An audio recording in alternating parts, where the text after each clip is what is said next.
Are you looking for something you can do for your entire family, or maybe something just a little competitive? We've got some ideas for you. Stick around.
Hi, welcome to Staying Alive with Anita. and Kevin. Hey, how are you doing?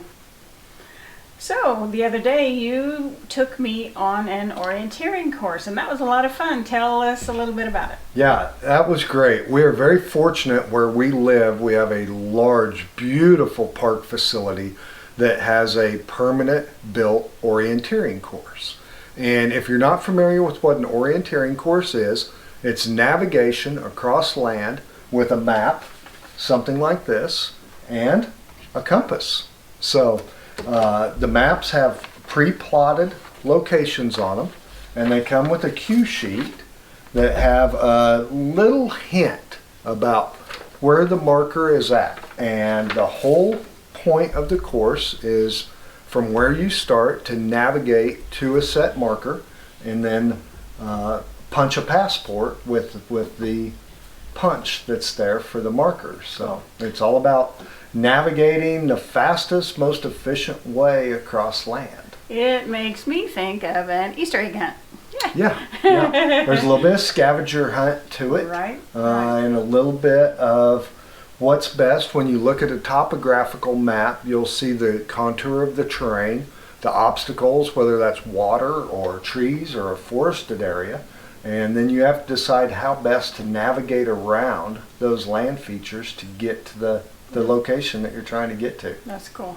You know what I think I got out of it all is I like to walk, but it was really nice to have something to do other than just plodding along all the time. You know, I can think of a lot of stuff while I'm walking and work out the problems of the world in my mind, Right. but still, yeah, I like the fact that when we were doing this, it was something we were doing together, and we were looking for something, and it was really kind of fun. It'd be a great family adventure. Absolutely, and Yeah. they have competitions. It's a race to see. That's definitely you. Everything's a competition. If it doesn't have a competition, you don't want to do it. Okay. But they're but good we for do. all ages. They go from little kids all the way up to a lot more competitive type stuff, and even adding in other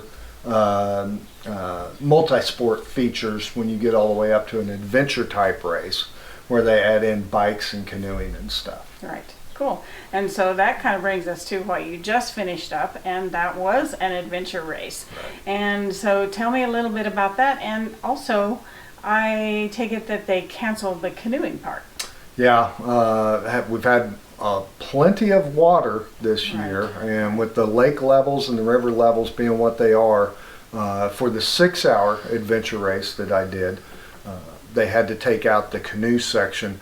Actually, believe it or not, a lot of what they originally had plotted as land trekking markers, they just left them, and the water had come up so much they turned them into float canoe locations for the 12-hour course. Really? Yes. Wow. Yeah, the lake had come up that much. Yeah. So And you know, there's so much water around, and just a moment here, we really feel bad for the Nebraska people. We have some family up there, and we're really, really sad and saying prayers for all of you folks that are having a really, really hard time. So absolutely. and I Our hope the thoughts rest and of the prayers world- are with you for sure. Right. I hope the rest of the world will think about those people who are in dire straits right now. Right. So Yeah. anyway, you said that we canceled the water part, and so how did they possibly make up a 6-hour race without some of the water? Just expanding and adding more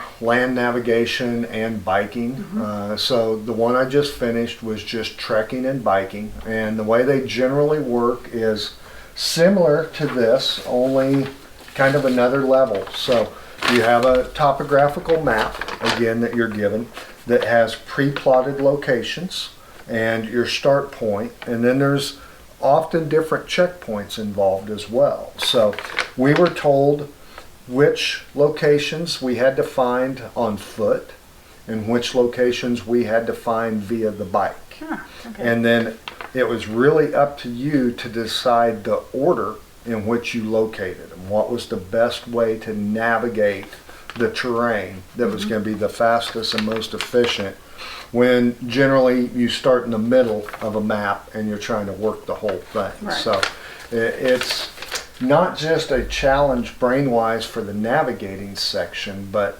for the overall how you handle the day, how you proceed throughout your day, and making a plan at the very start and then trying to follow through. Right. A good example is the route I picked.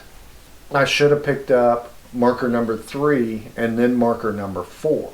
Well, after navigating that, where I came out, I had missed landmark number 3, and I knew I was closer to number 4. So I went ahead and did number 4 and then had to backtrace to pick up number 3. So are you penalized for that? No, not at all, just the extra time that it takes to do it, to go it. back and find that. Okay, so this is a timed race? Yeah, you have a 6-hour time limit from the time they say go in the morning until you roll back in. Every 5 minutes that you're late, you lose one of the checkpoints that you got. You lose credit for it. So And it only takes 5 minutes to get each checkpoint. yeah, no, not quite. I think so, At, from what at the end of the race, whoever gets in the soonest with all the checkpoints is the winner. Okay. And then it starts going down from there by what time you came, the combination of what time you came in and how many checkpoints you were actually able to find. Cool.